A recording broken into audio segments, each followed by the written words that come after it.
अच्छा students, ionic equilibrium में हम टाइप्स ऑफ सब्सटेंसेस को पढ़ते हैं। तो ठीक है, यहाँ पे हम सब्सटेंस को पहले ले लेते हैं।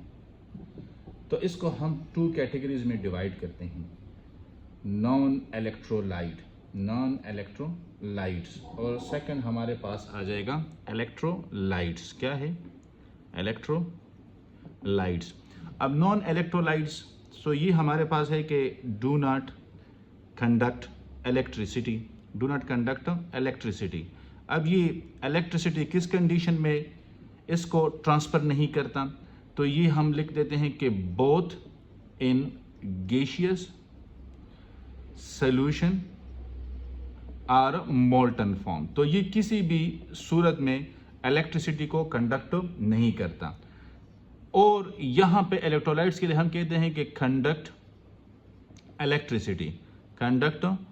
Electricity in aqueous or molten form. तो यहां पे अगर हम इसकी एग्जांपल पे बात करें तो इसके एग्जांपल्स हमारे पास क्या आते हैं? तो इसके एग्जांपल हमारे पास आते हैं कि एग्जांपल्स पे अगर हम बात करें तो एग्जांपल हमारे पास है कि सॉल्यूशन ऑफ यूरिया, ये इलेक्ट्रिसिटी को कंडक्ट नहीं करता। या हम कहते हैं कि ग्लूकोज, क्या है? ग्लूकोज। या साथ में हम एग्जांपल देते हैं शुगर की। या हम कहते हैं कि ग्लाइसरीन है, ये इलेक्ट्रिसिटी को कंडक्ट नहीं करता।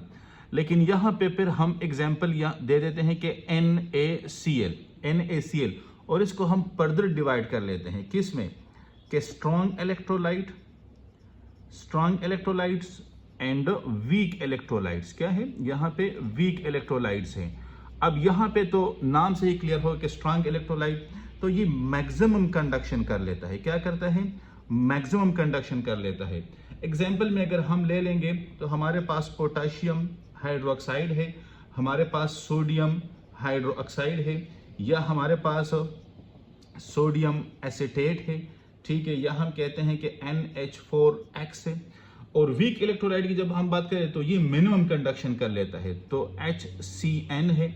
यहाँ पे हमारे पास HNO3 है। क्या है? HNO3 है। यहाँ पे हम एग्जांपल दे सकते हैं कि H2CO3, H3PO4। ठीक है, लेकिन ये मुझे याद आ रहा है कि ये स्ट्रांग में आ रहा है, तो इसको आप वीक में से मिटा दीजिए, कंफ्यूजन है यहाँ पे। और NH4 अमोनियम हाइड्रोक्साइड, ये आपके पास सारे वीक इलेक्ट्रोलाइट है। क्या है? वीक इलेक्ट्रोलाइट है। तो ये दोनों की क्लासिफिकेशन हो गई हमारे पास।